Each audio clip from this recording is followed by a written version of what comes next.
कर्पूरी भवन, जननायक कर्पूरी स्मारक भवन के प्रांगण में हूँ, जहाँ पर आप देख रहे हैं कि आज जननायक कर्पूरी ठाकुर जी को भारत रत्न की उपाधि से जो विभूषित किया गया है। और देखिए ये कार्य अब आप देख रहे हैं कि माल्यार्पण होने जा रही है। जननायक कर्पूरी ठाकुर स्मारक भवन में मैं हूँ, जहाँ पर कि जननायक कर्पूरी ठाकुर को जो भारत रत्न की उपाधि से विभूषित किया गया है, उसके उपलक्ष्य पर यहाँ पर जो पिछड़े, अति पिछड़े जो सामाजिक न्याय के लोग हैं वो लगातार उनके आ रहे हैं। और देखिए उनको माल्यार्पण किया जा रहा है। ज़ोरदार तालियों से स्वागत कीजिए। बड़ी खुशी की बात है कि एक झोपड़ी के लाल, जिन्होंने अपनी ज़िंदगी सामाजिक न्याय के लिए लड़ते हुए अपनी ज़िंदगी को बिताई, आज उनके अच्छे उत्कृष्ट कार्य के लिए उनको जो सम्मानित किया गया है भारत रत्न से, हम सबों को, इस देश के लोगों को गर्व होना चाहिए और हमें इनसे सीख लेनी चाहिए कि हमें भी इस तरह का उत्कृष्ट कार्य करना चाहिए, जो कि मरणोपरांत जीते हुए तो इनको नहीं मिला, लेकिन इन्होंने इतना अच्छा काम किया था कि लोगों के लिए, गरीबों के लिए इनको गाली सुननी पड़ी और इनका घर अब तक नहीं बना। ऐसे धरती के, ऐसे झोपड़ी के लाल को मैं बार बार प्रणाम करता हूँ। यहाँ पर जो आए हुए हैं गणमान्य पदाधिकारी लोग, विद्वत जन, उनको भी मैं प्रणाम करता हूँ। और देखिए लगातार हम लोगों को भी ऐसा ही कार्य करना चाहिए ज़िंदगी में कि हम लोगों को भी सम्मान मिले, और सम्मान सभी को अच्छी लगती है। देखिए लगातार उमड़ती भीड़ माल्यार्पण के लिए।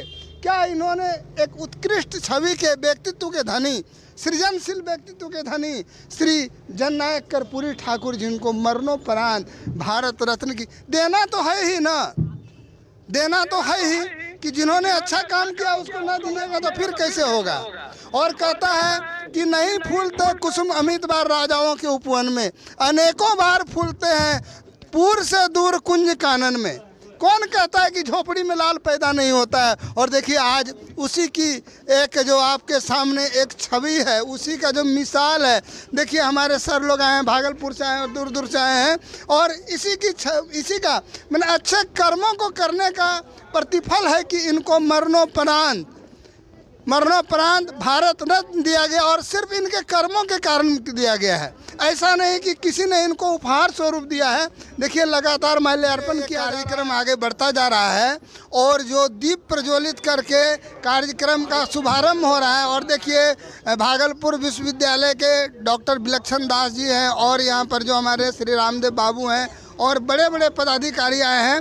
और हम लोगों को जीवन में ऐसा ही सोचना चाहिए कि इस झोपड़ी के लाल जननायक कर्पूरी ठाकुर से हम लोग को प्रेरित होना चाहिए कि हम होंगे कामयाब। देखिए दीप प्रज्वलित किया जा रहा है, जोरदार दिया गया है। उससे हम लोगों को एक सबक लेनी चाहिए कि हम लोगों को जीवन में अच्छा करना चाहिए। देखिए अब मैं दिखा रहा हूँ। देखिए कितना सुंदर स्मारक बनाया गया है, कितना सुंदर स्मारक बनाया गया है। देखिए दीप प्रज्वलित किया जा रहा है को, और यहाँ के जो उत्साहित सामाजिक न्याय से जुड़े हुए लोग हैं, उनको मैं अपने चैनल की ओर से बहुत बहुत बधाई देता हूँ कि आप लोगों ने लगातार इस तरह का कार्यक्रम करके वैसे गरीब दबे कुचले लोगों को, जिसके मुंह में आवाज़ नहीं थी, उसके मुंह में आवाज़ देने का प्रयास किया है। कि हम शान से कहते हैं कि हम वहीं से हैं जहां से हमारे जननायक कर्पूरी ठाकुर जी आए थे।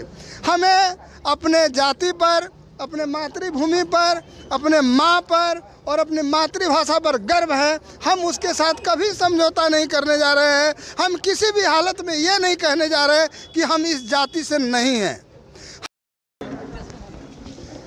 मैं आज के इस जननायक कर्पूरी ठाकुर समारोह स्मारक भवन में जो भारत रत्न की उपाधि दी गई है, 100वीं वर्षगांठ के शुभ अवसर पर यहाँ पर आए अतिथियों का मैं स्वागत करता हूँ। मैं अभी अंग एक्सप्रेस न्यूज़ की ओर से मैं डॉक्टर विलक्षण रविदास के सामने मैं उनको प्रणाम करता हूँ। सर ये बताया जाए कि भारत रत्न को जो प्रदान किया गया, इसके पीछे क्या कारण था? मैं कारणों की चर्चा नहीं करूंगा।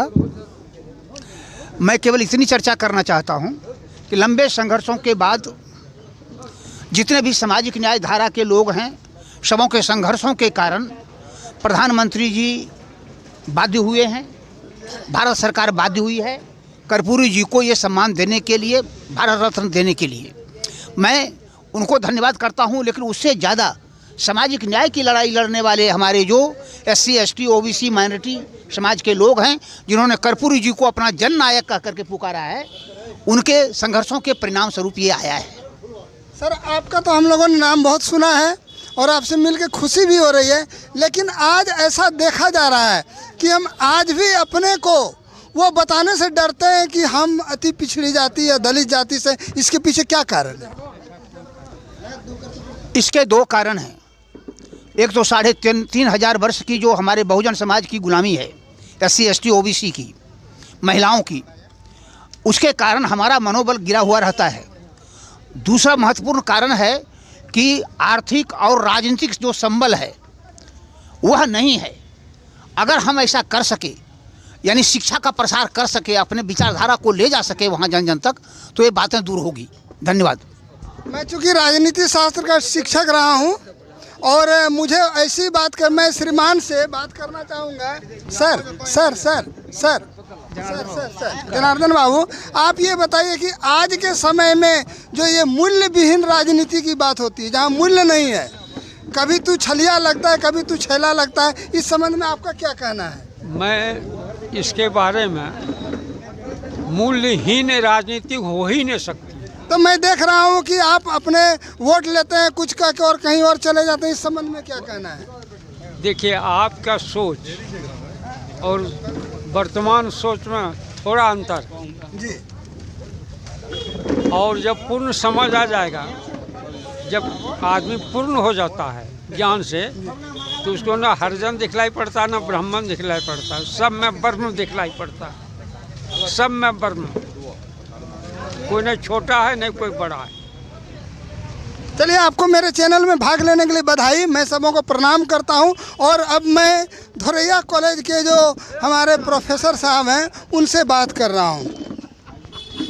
श्रीमान, मैं विमल कुमार विनोद, मैं पंजवारा +2 के हेडमास्टर से रिटायर किया हूं।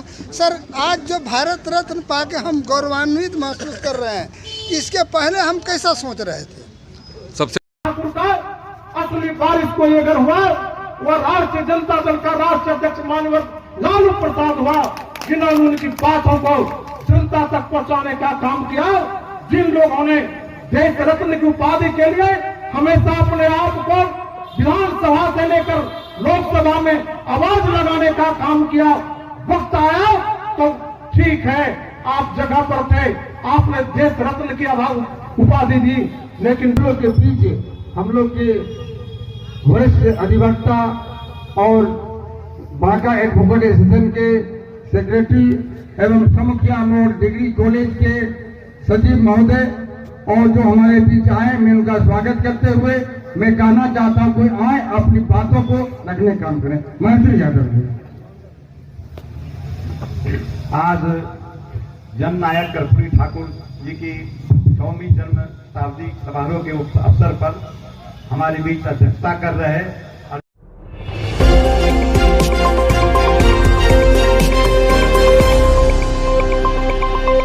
Audio Jungle.